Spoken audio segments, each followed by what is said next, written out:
Dear students, dear colleagues, and dear everybody, this is the third video in the Magnificent Mind series, and today I have the pleasure to talk to colleague Bert Smit. And Bert Smit, amongst many other things, is also the author of this recent book, Sustainable Customer Experience Design. And Bert, we both share a passion on the subject of sustainability in the larger sense. Could you maybe tell us, when did it start for you? I think that for me it's been there a long time already, so equality, things like that. I'm kind of an ethical person. So that's important, but when it started for me as an interest for doing business or for doing research was at my time when I worked in the zoo still, because the zoo... That was Apenheul? Yeah, I was part of the management team at Apenheul, and that was also the owner of Gaia Zoo. Another zoo. But both have the same aim, basically conservation education or nature conservation through running zoos. Right. So raising the funds at the zoos and then using the money to do other things as well. So that was the aim of those organizations, and I was head of marketing, education and communication. So lots of the stuff going on at the zoo with respect to guests would come through me at some point, and that had to deliver that message. And that was really interesting because, of course, if you work in the zoo, you're very much confronted with nature and everything that goes on there. So if we see the recent report on what's happening to biodiversity, that was not new to me. We are on the verge of having millions of different species extinct because of what humans are doing to the planet. Exactly. And the interesting thing of zoos, of course, you have all these cuddly animals, nice and fluffy and nice, the wet eyes, they always do the trick. And there are the actual means to explain that if we destroy some habitat, then also that animal will disappear from the planet. Right. So we use that kind of messaging, just like WWF does with the pandas, for instance, or with other animals, to make them icons for an ecosystem. And explain, okay, so if you buy this type of furniture, you're actually destroying this kind of animal. So those kinds of relationships are always there in our communication. Right. But it needed to be in a fun way at the same time, because the zoos needed to attract people. Yeah. And I think that's where my interest at BUAS lies, because if we can make sustainability or sustainable behavior more fun, or more fun than not so sustainable things you can do, then we're on the right track. And it's not that hard for consumers to choose the right thing. Yes, and some ideas popped up while you were talking. The fun part. Yeah. I remember, and now I'm going back to EcoVer, where in 91, 92, I was responsible for public relations. And what was interesting at the time, there was also a management switch from, let's say, the son of the owner, and there towards Günter Pauli, a new creative manager. And originally EcoVer's message, literally on its bottle, was like 9 no's. No phosphates, no this, no that. Yeah. And quite honestly, as you were reading that, you started to feel heavier and heavier. And you were probably wondering, okay, but what's in it then? You know, because also the bottle wasn't very attractive. I'm talking 91, 92. The new and often the slogans were also in publicity: choose EcoVer because we have no phosphates, we don't test on animals, we don't do all these things. And the new manager came along, and then he said, why not talk about what we do? Yes, we use natural oils. Yes, we care about animals. Yes, we care about our rivers. And then giving, in our communication messages, always, we care about our rivers because we have those ingredients in it and they dilute in the rivers, etc., etc. And also, as he came along, the whole team, even the communication inside the office, became more colorful. We had artists coming to paint things. And the new factory, we actually had a day opening where artists had done lots of things, and we invited the local community. So I remember then, at the same time, in contrast with, in those days I was also a member of the Green Party in Belgium, which was called Agalef. And it's a bit stereotypical, but on the one, you sometimes had these sort of gray, pale, tofu eating. I have nothing against tofu, but gray, pale, tofu eating people, you know, oh my God, it's all going to end. And then you have these other more cheerful people saying the green lifestyle. Yeah. It's a great lifestyle. You can embrace it. You can live green and have a good time. It doesn't have to be, you know, one or the other. And I'm glad that that you mentioned that also for Gayazu and Alpenhof. Yeah, very similar, definitely. But you have to be consistent in those things. You know, it has to be, especially if you have a big audience like Ecover has and other companies have. You cannot make a lot of mistakes. Exactly. So as soon as they find out it's actually a PR message and not the actual thing that is going on, you're in trouble. Exactly. So you have to be exact. So that goes to your purchasing and your construction materials and all the things, all the partners you work with. That's a hard thing also, you know, given that you're still in business and you need to sell something at some point at some price to make sure that everybody still has an income. So and that is difficult, but it's doable, and I think that there's lots of companies out there proving that it is possible. Right. So that is something I'm hopeful about, because I'm not very hopeful about what's going on the planet in that sense. Well, you have to be honest, when you see certain things on the news, you go, oh my God, you know, how are we going to switch it? Luckily, thanks to the internet, you then Google and you do find, again, you know, wonderful, remarkable groups that you never thought of, like, oh, they're doing that. Yeah. Going back to Ecover for a moment, because you mentioned greenwashing, actually. In those days, in the 90s, the thing was, if you were phosphate-free as a detergent-making company, you were fine. Yeah. So Procter & Gamble, Unilever, all those were phosphate-free, but you didn't realize that all the rest was very poisonous. Yeah. And it still is today. One thing that I think companies like Ecover did right, just like The Body Shop and many others, was saying, we are working on becoming greener every time, more sustainable every time. Yeah. So at some point they designed a factory. It was the most, in '92 it opened, the most green factory in Europe, but it cost 3 times the price of a traditional concrete soap factory. Yeah. It cost three times the price, and many people don't know this, but in those days the company almost went bankrupt. So luckily in those days, Group 4 Securitas came along with a big bag of money and said, wow. And Group 4 actually said, we believe that security is not only people, but now also the planet. But hardly anybody knows that Group 4 used to be the owner of that company. But they put in the money to make that feasible. And so it was a choice, but you always have this economics with it. And also in those days, I remember in the beginning the product was only in the bio shops. But then the choice was, well, we also want to sell in the Albert Heijns and the Carrefours and all those because we want a larger audience. Yeah. But in the beginning the bio shops were like, oh my God, competition. So what was a smart thing to do, to not hurt your original supporters, is create a second brand, also called Eco Line, which was the same product, but the bottle looked nicer, and there they could sell that then.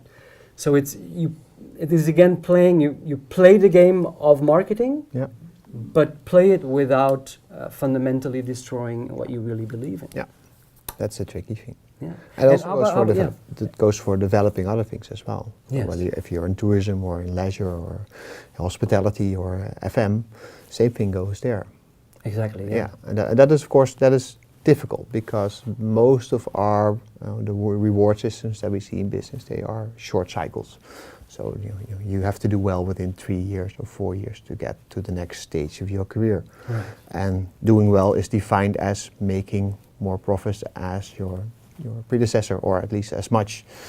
But that keeps you from doing things that are important in 10 years or 20 years or 30 years. So that is one of the issues that we see a lot in the bigger organizations. That the short-term thing, also in politics, by the way, you need to get re-elected every 4 years. So you have to do things right in the first 3 years, because otherwise you don't get elected in the 4th year. Exactly. Again, but is that the smart thing for the next 30 or 100 years? I'm not sure. Yeah. And that is the difficult thing. One thing that triggered me, what you just said, you talked about the pale person really living as green as possible. But what they also, the issue with people that do that, I'm very, I applaud them, and I think they're proud people and good thing to do. But they also sort of disconnect from the rest of society. So they turn into people that are religious and they have their own community and a way of organizing themselves, but they forget about or they let go of what else is happening. I'm not saying that we should be like evangelists or something, but being very altruistic in that sense. So talking, oh, I'm never going to eat meat, or only using locally produced, or I'm not going to have kids, or all those things that might be good in the long run for the planet, that disconnect you from the rest of society. And usually what we see in what I know from biology, there's some experiments on that, is that people that are or animals or species that behave altruistically, they disappear at some point. Because the egoistic or species, they take advantage of it. Oh, you want to give me? Oh, fine, give me, until they perish.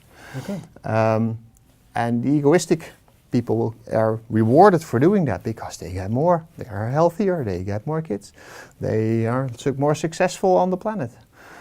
They get less successful if they get feedback also saying, okay, if you don't work with me, if you don't give back, I'm not going to work with you anymore. They become less successful. Yes. Yeah. So the trick to sustainable development in that sense is in collaboration. Not rewarding the egoistic people and trying to pull in as many of the altruistic people to collaborate together. We need to do this together, otherwise it's not going to work.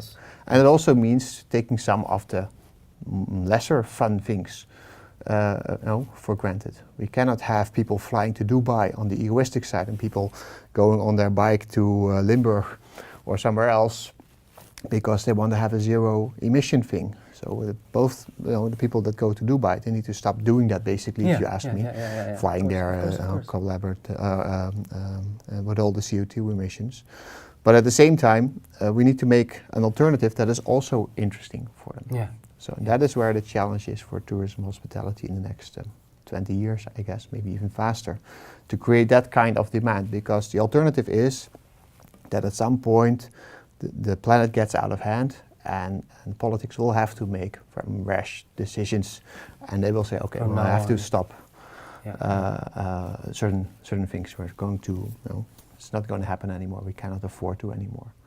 So the alternative is to create something that is the better alternative that still allows maybe for some people to travel, but not every year or 3 times a year to Bali, but once every 5 years or 10 years you can go on a trip like that, like maybe a carbon emission system, or I don't know, on a consumer level. Or paying the honest price sometimes. But I'm not in favor of that because that means the rich can still do anything they live and not so rich people cannot. But something like that needs to be installed at some point, probably, if we go on the way we're doing it right now. Wow, as you're talking, like many ideas pop up.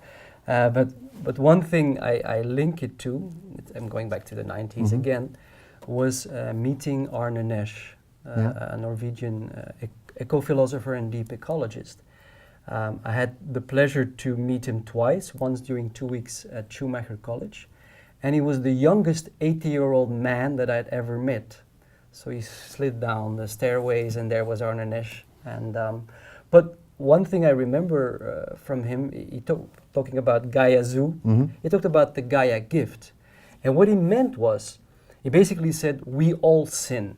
And when he talked about himself, he says, I live a quite Spartan life out of choice. So he has this little hut in Tvergastein, some cold mountain in Norway, and he lives there, almost like a recluse, out of choice. And after his second divorce, he then also decided not to drag somebody else along, but somehow he lives there and quite Spartan. So he was chopping water from the ice, but he was also counting the little bugs to see what was happening to the planet. But anyways, and then once in a while he would go back to Oslo, all that. But that was for him, again, he said that was his choice and he liked that lifestyle. But he also said, I'm a mountaineer, and once a year I have one big sin. I fly to Nepal and I go climb. But he says, in the view of Gaia Gift, he says, I'm quite reasonable the way I deal with the planet. Yeah. And so there was this aspect, also you had this very cheerful aspect, and this aspect of when we involve others, also the big polluters, can we give them the Gaia Gift? Can we tell them, okay, you said if you have somebody who just loves speed and needs to drive a speedy car once in a while, sure, if that's part of who they are, that is fine. We shouldn't say, can't do that. No. But if you tell them, okay, drive your Porsche once a month, but maybe an electric one, maybe. Mm-hmm. And at the same time, if other parts of your lifestyle are more caring for the environment, then it is okay. Yeah. And part of that, I think, Bert, will be, some of us are doing this already ourselves morally, so we have our Gaia Gift. And yes, maybe to some others, a government or somebody will have to say, well, you're not doing it yourself, but we're going to oblige you now from now. But that's always the tricky part when that will also happen, and that is already happening, like diesel cars forbidden in cities and things like that. But I think it's interesting also for us, towards students, to bring about the message like, well, at this stage, it's still something that you can really freely choose. You can have a happy life and a very green, sustainable life. Yeah. So I think that's why I'm interested in the concept of hospitality, because hospitality basically is similar to the biological phenomenon of symbiosis. So you have a guest being and a host being, and they are depending on each other. So for instance, there's this little bird, it's called an oxenpecker. Oxenpecker? Yeah, it's a German word for an animal that lives in Africa. And it feeds off the meat between the teeth of the crocodile.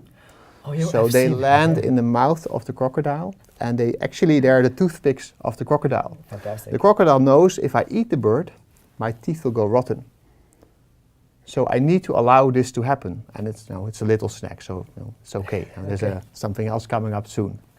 So the toothless crocodiles are the ones who made the mistake of eating the bird, and they don't mate and they die, and we don't have them. Yeah, they die because their teeth go rotten, and then they can't eat anymore. Exactly. Now, the same thing can happen, of course, in hospitality. If you have hospitality, if you define that as a sort of a voluntary interaction between a host and a guest, whether that's a hotel, a restaurant, an event, or something else, they need to be mutually, beneficial to each other in many ways.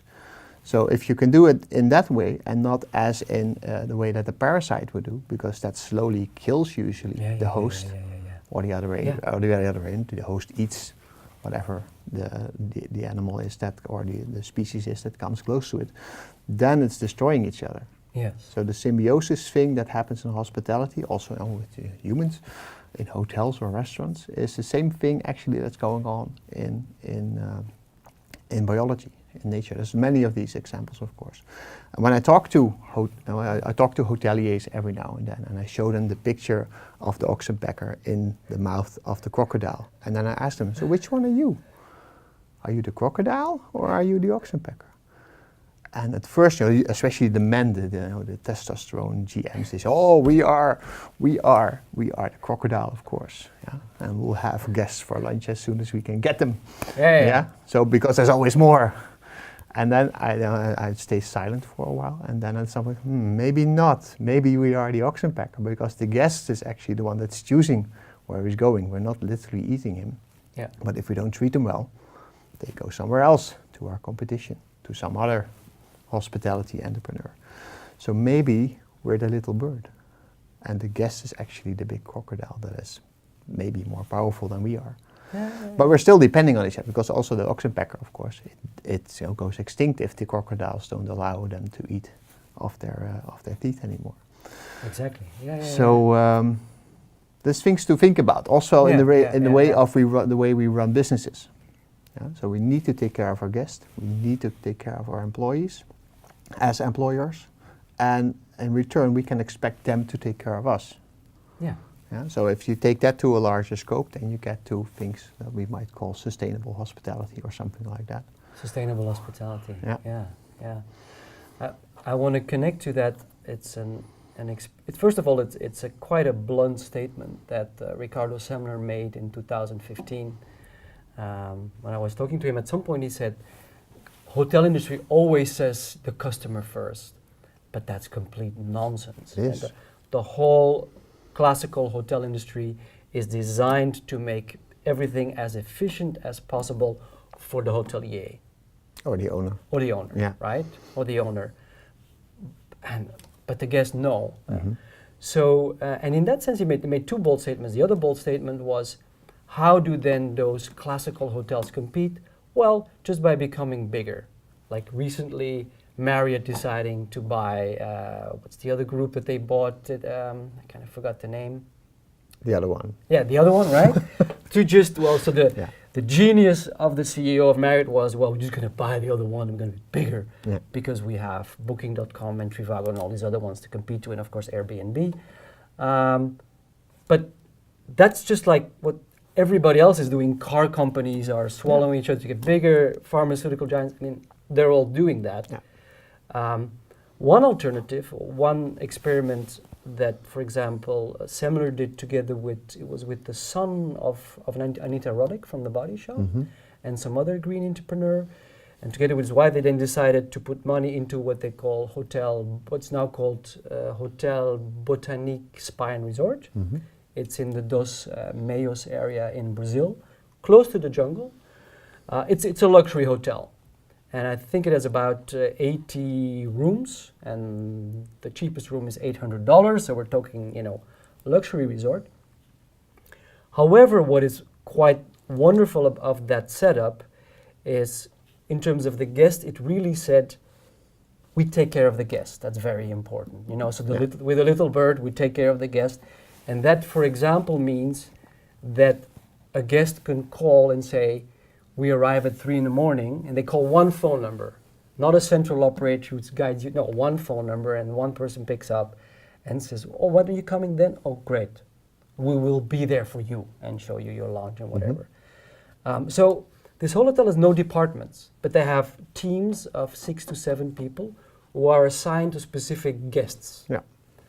And one phone number, and so that team is continuously aware, team members, of what those people are doing, what they need, and they help them. And if they want to order something at 3 a.m, sure, they have to be able to give that to them. So I'm giving I gave a few short examples. Mhm. There's also a video out there on the whole way Botanique works. So it's guest focused, and at the same time, it's close to the jungle, but it decides not to ruin or waste the jungle, so it has specific things in place for that.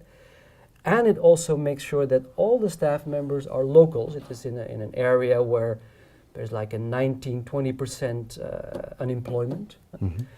People are paid decently, a little bit above market, but also they have the SEMCO profit sharing scheme, which means 20% after tax is equally shared amongst everybody.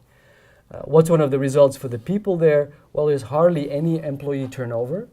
One of the big problems in the hotel industry, and I get, like, for the last 13 years I've been here, there's always bachelor thesis on how can we reduce employee turnover in Brussels, Paris, London, Amsterdam, you name it. There, it's almost zero, because people are happy doing that work. There's also, going to hospitality, that human contact, because a team of 6 or 7 works with the specific families, and very often those families or those guests come back and they get the same team assigned to them. Yeah. So then they really get to know each other, and you don't need these fake-ish CRM systems which say, oh, you're Mr. Smith, how is your dog Fluffy doing? Yeah. And you say, well, he died 3 years ago, we have Roxy now, and oops, wrong match here. So you have that. So these people, those investors, chose for a concept that good for the environment, good for people, good for the guests, and for some magical reason, because at least he mentioned that they had hired a consultant from Cornell and from Lausanne, and both consultants had told them, don't do this. This will not make money, or 2 years and a half, maybe. In reality, it broke even after only 6 months. Yeah. okay, we don't know all the figures, but we also know that, okay, some of the investors are already very wealthy people, and they have made that choice to then also share part of the financial benefit with the staff. They have made that choice. So it is feasible, but it's not feasible.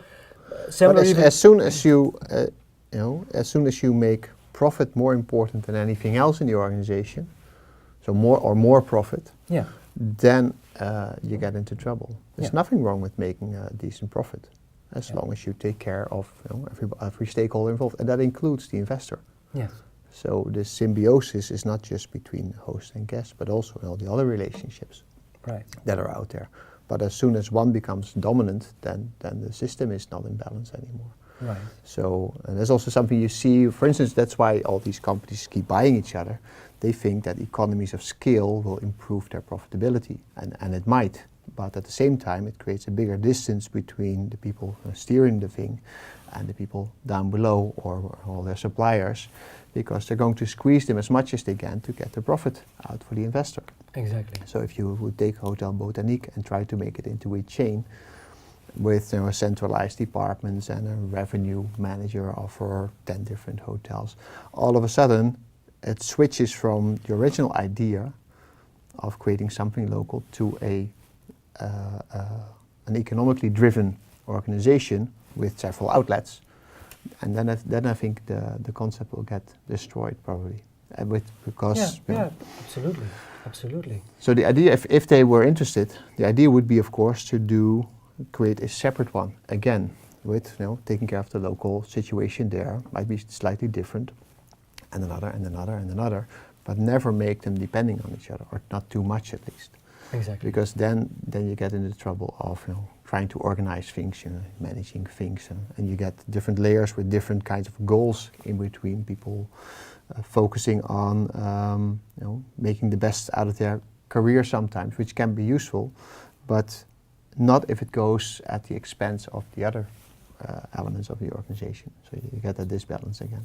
Right. Yeah. Right. In my view, at least. Yeah, sure, but it's also a good message to tell students, and you see it often in Hollywood movies.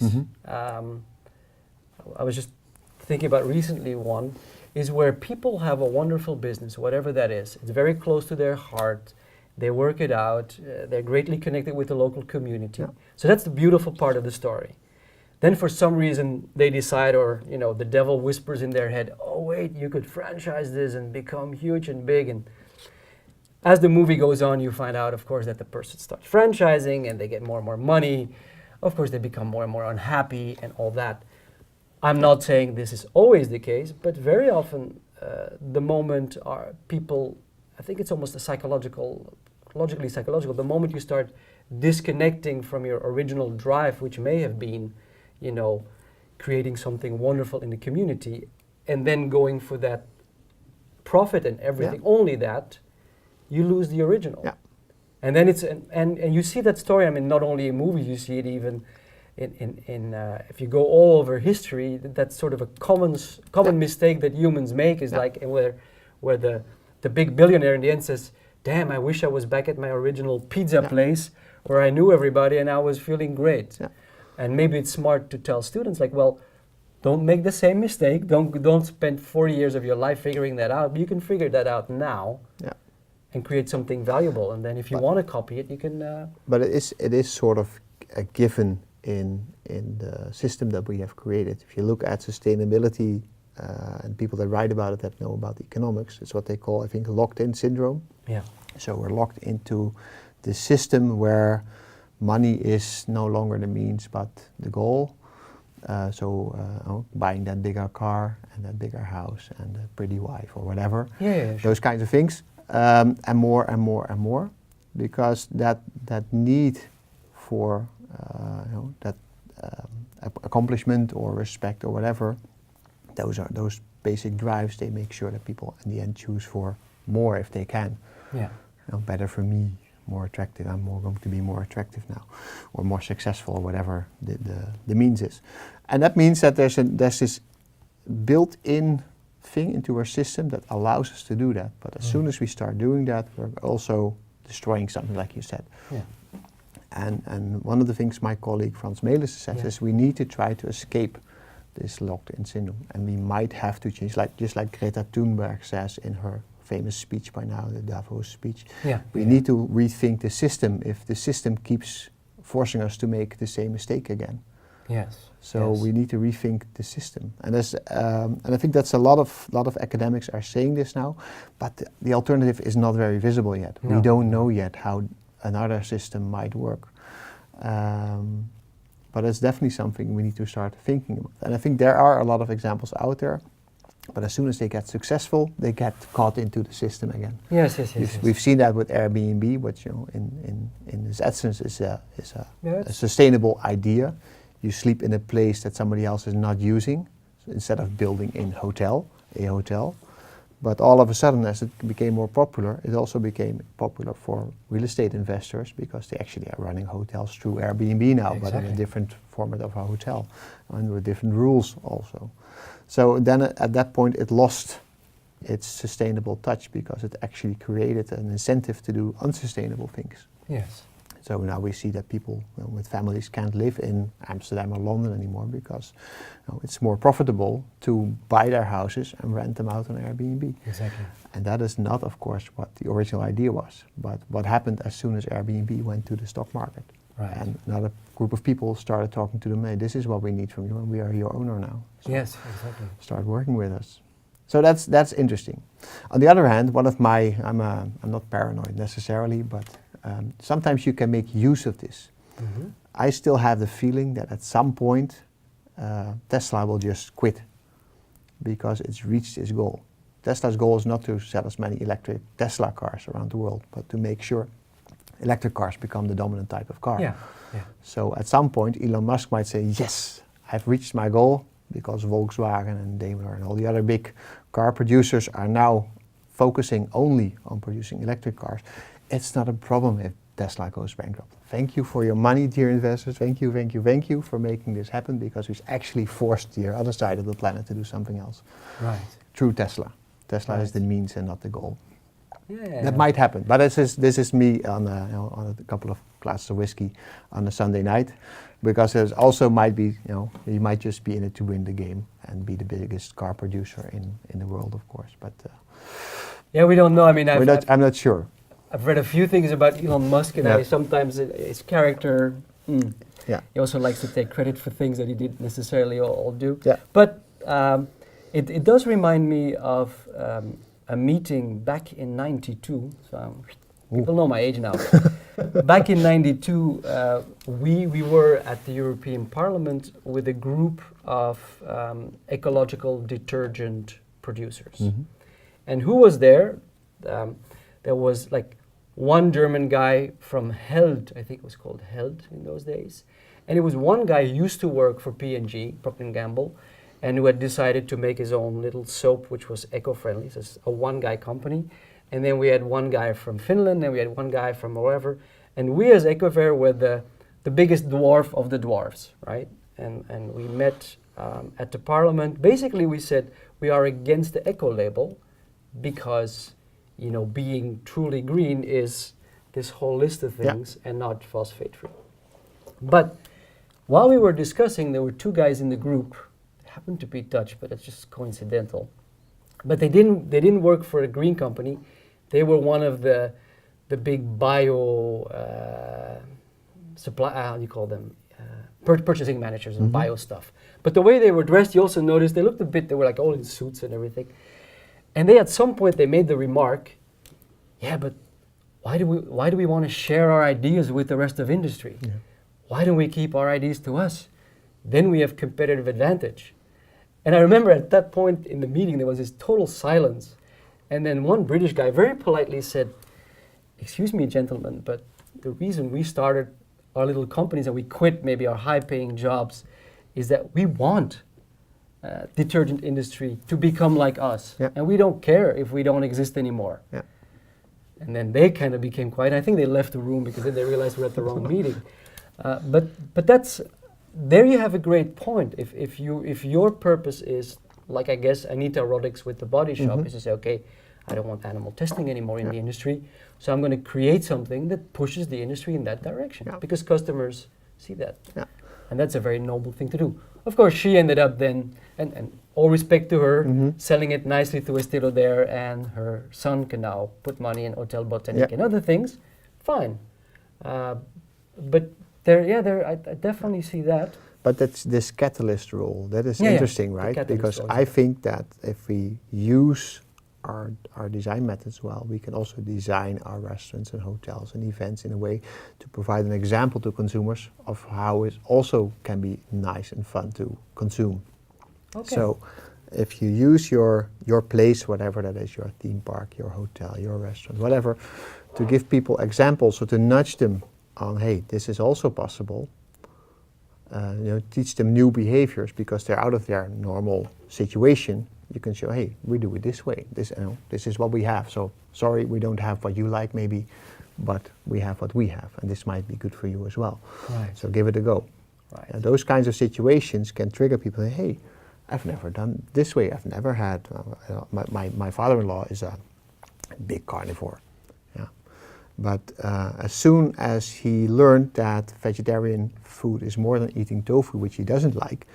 Yeah. Then he said, oh, I can have a vegetarian meal every now and then. I don't need a big steak every day. I like this type of food. But he needed to be confronted with a situation where he could not order his regular steak, but have something else. Yes. So that kind of place, if we can put that into our hotels, then we're actually doing a good thing. I talked to this very nice chef in Stenden the other day. He actually did his PhD on. Stenden is which hotel school? Just this is Stenden is a bigger University of Applied Science, which has a tourism, leisure, and hotel school also, but also other kinds of educations. And it's located in? It's in the north of the Netherlands, but they have branches all over the planet, I think. Okay. So. There are several places, but he was a guest speaker there, and I was a guest speaker there at the conference. And Gabriel Leijs, this is the man I'm talking about. He currently works at Bad Honnef, which is also has a hotel school. But he used to be a chef, and he got interested into why as a chef, if I work on the Fiji Islands, for instance, why am I producing meat and hamburgers or hamburgers and fries? Why am I not using whatever's there locally, because on an island like Fiji you can only produce so much, and some things can be more easily produced than other things. Cattle is not the ideal thing for an island like Fiji, because Fiji is a mountainous island which has a lot of trees on it. If you cut down the trees because you want grass for your cows, you get all kinds of erosion, and then all of a sudden your nice blue ocean front with the beach turns into a mud pool because all the sand and all the soil gets washed into the sea slowly. Oh yes, okay. So this happens. That happens to a lot of these idyllic, tropical islands where these high-paying people arrive, and at some point in time, usually these hotels start from an idealistic, we need to provide income for our local people, and the world is progressing and we are not progressing as fast as everybody else, so we need to do something. And the way to do that is to get in dollars and euros from people that are wealthy, spend them on the island. But it also sometimes means that there's managers there that say, oh, then we need to deliver what the guest expects or wants. So they put up a buffet with nice local fish and nice local where have you all kinds of vegetables and fruits and things, and they put up on the buffet hamburgers and fries. And then it turns out that people eat the most hamburgers and fries and not the nice local dishes, which means that they import it or they start producing it locally, and that's usually the beginning of the end of the island. Yes. Whereas in his PhD was, what happens if I don't put it on the menu? Would people start eating the local produce? Yes. And they do. They do, probably. Because we're biological beings, we need food at some point. But if we can choose between, a lot of people choose between what we know and what we're not very experiencing yet. A lot of people choose, especially in a hedonistic environment like a hotel, they choose for things they know because it's more comfortable and more easy, and it doesn't take a lot of brain activity to think about, am I eating this? What is it actually that I'm eating? Yes. So, and that is of course the trouble. So his idea was, if I can teach chefs how to create good food with local produce, which can be mostly produced locally, then it's more fun. And then we can have the same kind of guests spending the same kind of money, but with a better ecological output. Right. They also point out a very nice example, by the way, that people on an island like Fiji, they expect things with coconuts.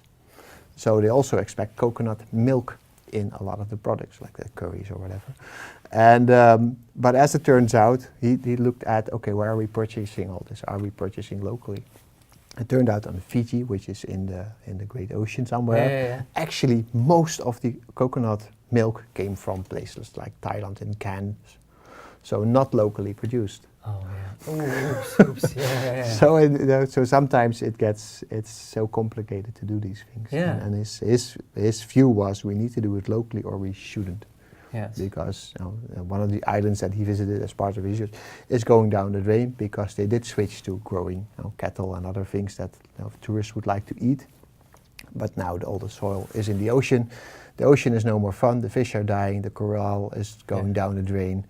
And it's not a fun place to live anymore. So actually by allowing this to happen, the island basically killed itself for its natural prettiness, if you like. So that is some of the things that he was talking about there, which was very interesting. Yeah, it's very interesting, and I have to say I've a lot of admiration for the nudging idea. Mm-hmm. I also have a few examples. I remember already back at Sibeliuslaan hotel school, the smokers were always putting their cigarette butts, like on the floor, and somehow hospitality only started once you entered the building. But nice one, yeah. Yeah, but then when I think they did that at this academy, they had a container, and they would say who's the best soccer player, Ronaldo, Ronaldinho, and then put your cigarette there as a voting tool. And then suddenly everybody was putting their butts, and it's problem solved. Yeah. So sometimes using human drives or whatever in an intelligent way could solve some problems quite easily.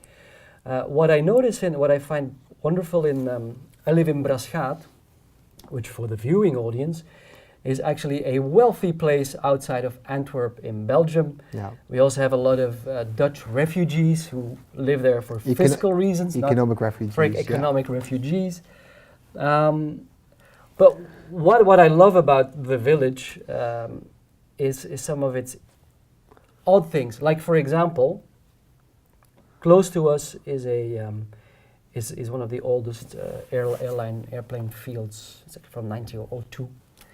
But what they did there is they made the old army barracks, they turned it into a social center where people with certain specific disabilities work or engaged. I don't like the word disability, but are working there, and they make pie and they have some local beers and everything.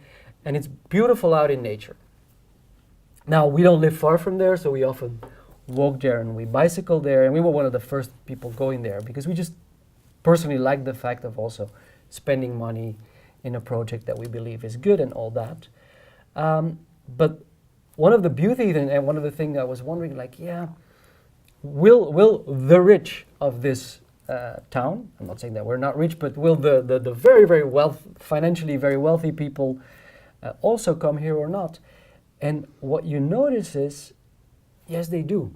So you suddenly see a mix of different, if you want to use that word, social classes, as a mix, but also the posh people go there. And it's a mix of, or I think one of the things that nudges them is partly the nature, but also the fact that the products that are made are of high quality. They probably also like the fact that they're doing something good, whatever it may be, but also that there's none of this us versus them thing happening there. There's also none of the people there looking down on somebody who happens to be driving a Porsche or whatever, or is clothed very, very, very expensively. That is all accepted. So I think nudging is also accepting to some extent the lifestyle of others and seeing, hey, how can we show you that, hey, coming here and eating local pie and drinking local beer and the message of local is good for the environment, it's also okay for you, that comes across, and that becomes sexy. Yeah. Yeah. It's the same with certain people who buy the fanciest Tesla.